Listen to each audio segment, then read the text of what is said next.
भगवान बहुत सुलभ हैं और भगवान बहुत ही दूर हैं।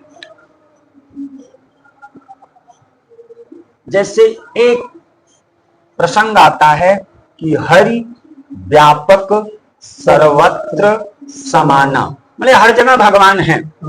कि जीव जगत में आएगा तो उसका कल्याण का माध्यम क्या है? तो राम का अवतार, कृष्ण का अवतार, ये सब करके आए तो अवध, अयोध्या, चित्रकूट तीर्थ बन गया, धाम बन गया। ब्रज में आए तो मथुरा, द्वारिका, ये सब धाम बन गया, तीर्थ। अब दोपहर बाद उस बछड़े की क्या गति है उस गाय के प्रति, और गाय की क्या गति है बछड़े के प्रति। आप देखो जंगल से जब गायें चलती हैं रवाती हुई, तो उस बछड़े को गाय के मिलने की इतनी तीव्रता होती है उसे कोई रोक नहीं सकता।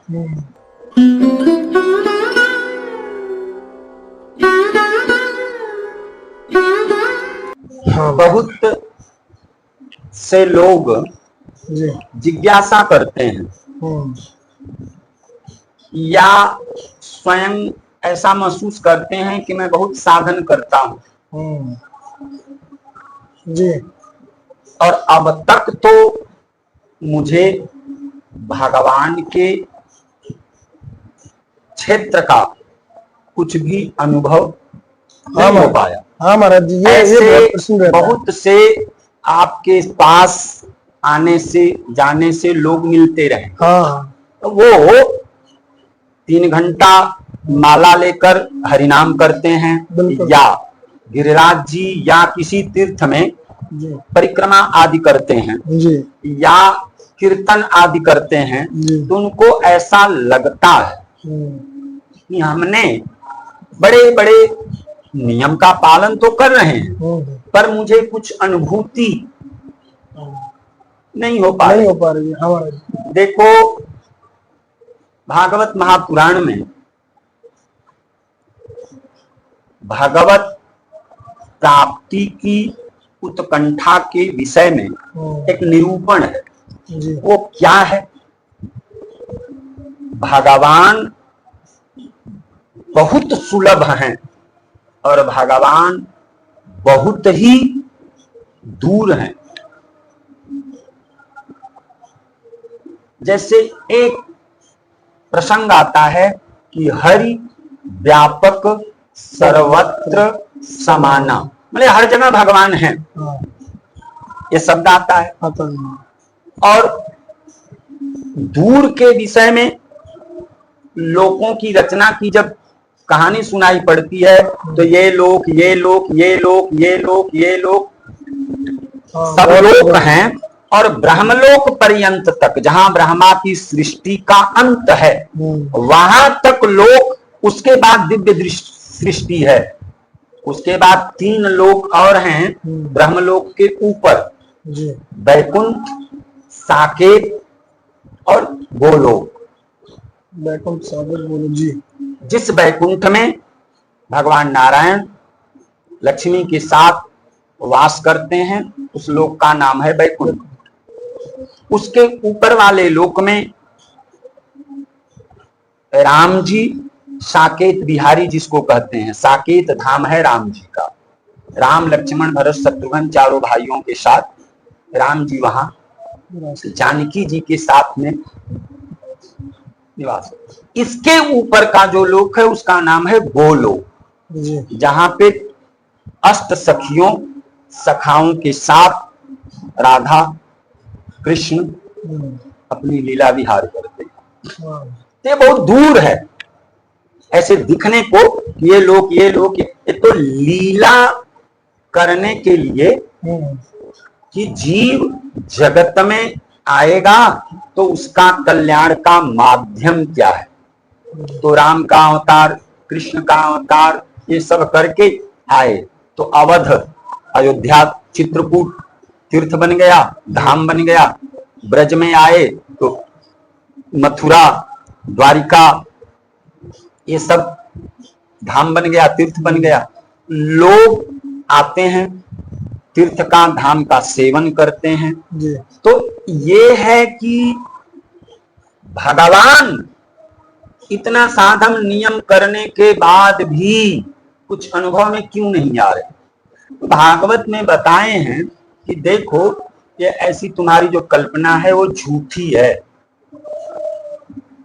झूठी है कल्पना। क्यों कि भक्ति में जो साधन कहा गया है कि भक्ति करो, उसमें बताए हैं कि तीव्र भक्ति योग कैसा होना चाहिए, तीव्र भक्ति योग।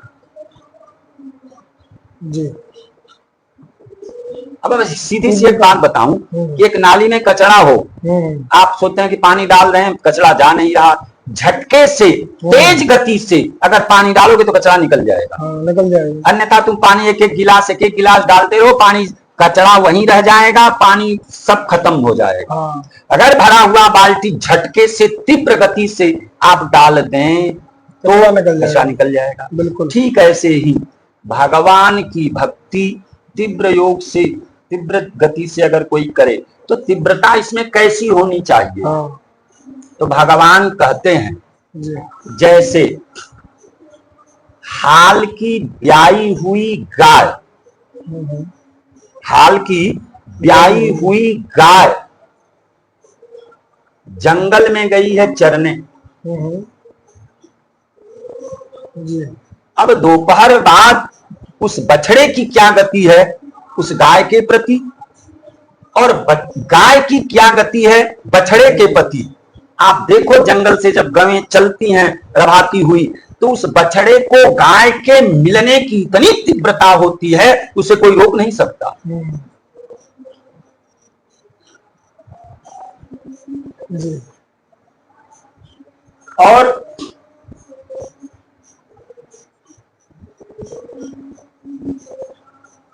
एक नई कोई लड़की की शादी हो गई हो और शादी के 1-2 दिन बीते हो, उसके बाद उसका पति परदेश चला गया हो और बरसों बीत गए हो और अब उनके आने का समय निश्चित हो गया। तो उस वियोगिनी को पति को प्राप्त करने के लिए जितनी व्याकुलता होती है, ऐसी व्याकुलता किसके लिए हो, भगवान के लिए। उस गाय और बछड़े की जैसा व्याकुलता, तो बोलते हैं कि ऐसी व्याकुलता नारद जी ने एक ग्रंथ लिखा है, उसका नाम है नारद भक्ति दर्शन या नारद भक्ति सूत्र। तो उसमें 84 सूत्र हैं। उसमें 23 नंबर का जो सूत्र है उसमें लिखा है कि भजन भक्ति का पता कैसे चले कि हम कर रहे हैं। तो उसमें कहते हैं नारद जी कि हरिनाम आप ले रहे हैं, राम राम राम राम हरे हरे हरे कृष्ण कृष्ण कृष्ण हरे हरे, या राधे श्याम श्याम श्याम राधे राधे ले रहे हैं जी। ठीक है जी। लेकिन आप में वो गति नहीं है। कौन सी गति? उस बछड़े और गाय की जैसी व्याकुलता। तो उन्होंने 23 नंबर के सूत्र में कहा कि तत् विस्मरणे परम व्याकुलते की, एक क्षण के लिए भी अगर आपके जिह्वा से, आपके मुख से हरिनाम बंद हो जाए, छूट जाए, तो आप इतने व्याकुल हो जाएं जैसे पानी से निकाली हुई मछली जी। तब उसमें भी भगवान मिल जाएंगे ऐसा नहीं है। तब ये समझना कि मेरी साधना सही चल रही है, मुझे भजन में ऐसी मेरी स्थिति हो गई है कि मैं भजन के बिना नहीं रह सकता। तब जा करके ये मार्ग खुलता है अन्यथा जैसे आप लोग देखते हैं या लोग कहते हैं 8 घंटा माला करते हैं या जप करते हैं या नाम करते हैं या 3 लाख नाम करते हैं, इससे कुछ होता जाता नहीं। उसके प्रति, उस नाम के प्रति, उस सिद्धांत के प्रति, भागवत चर्चा के प्रति कैसी आपकी स्थिति है। अगर ये स्थिति पैदा नहीं हो रही है तो आप अभी बहुत पीछे हैं या कुछ नहीं है।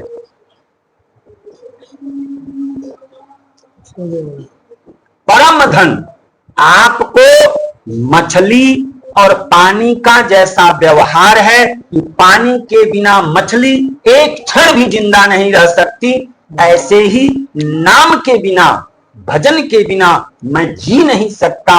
अगर ऐसी स्थिति नहीं बन रही है तो आप समझो कि आप केवल बताने के लिए माला कर रहे हैं, भजन कर रहे हैं, दिखाने के लिए, सुनाने के लिए। लोग बता भी देते हैं कि 3 घंटा, 8 घंटा, 12 घंटा, 20 घंटा माला करते हैं, नाम करते हैं, 3 लाख करते हैं, 2 लाख करते हैं।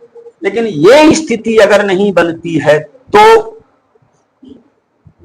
नारद जी कह रहे हैं अपने नारद भक्ति सूत्र में कि तब समझो कि आप उस स्थिति में नहीं पहुंचे हैं, बहुत दूर हैं। इसलिए भजन के प्रति इतनी तत्परता और इतनी उत्सुकता जब बनेगी तब जाकर के क्या होगा, मार्ग खुलेगा, भगवान मिल जाएंगे। ऐसा भी नहीं है, मार्ग खुलेगा।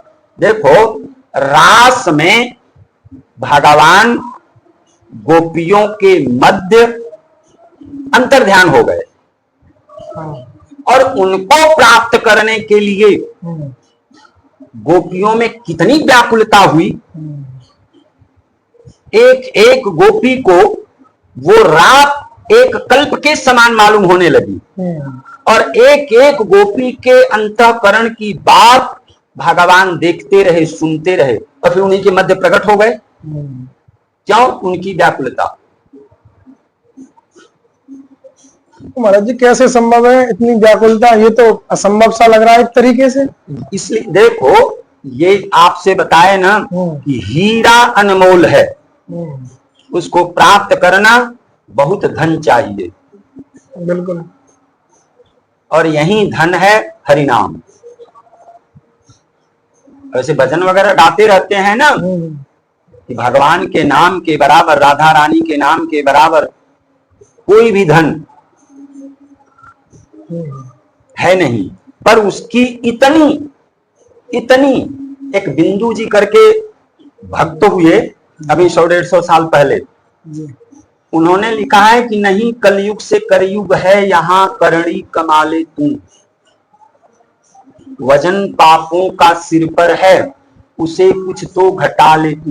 उन्होंने नाम के प्रति लिखा है कि भजन के जोर से, इतनी तीव्र गति से भजन करो कि भजन के जोर से यमराज का खाता भी रद्द कर दे।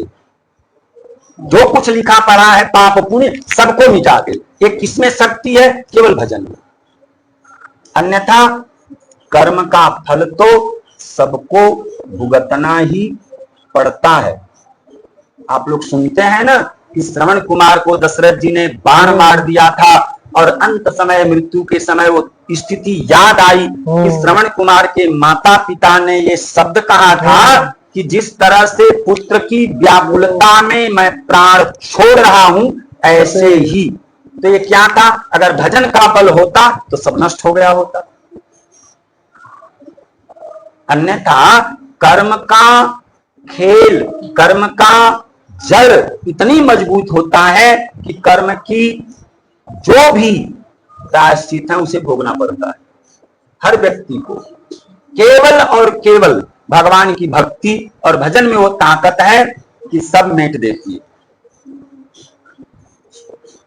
इसलिए भजन करे तो भजन करे, लेकिन वो लोग थोड़ा सा आलस्य, प्रमाद, ये सब समझ, थोड़ी सी माला, घंटे 2 घंटे माला करके सोचते हैं कि मैं भजन कर रहा हूं।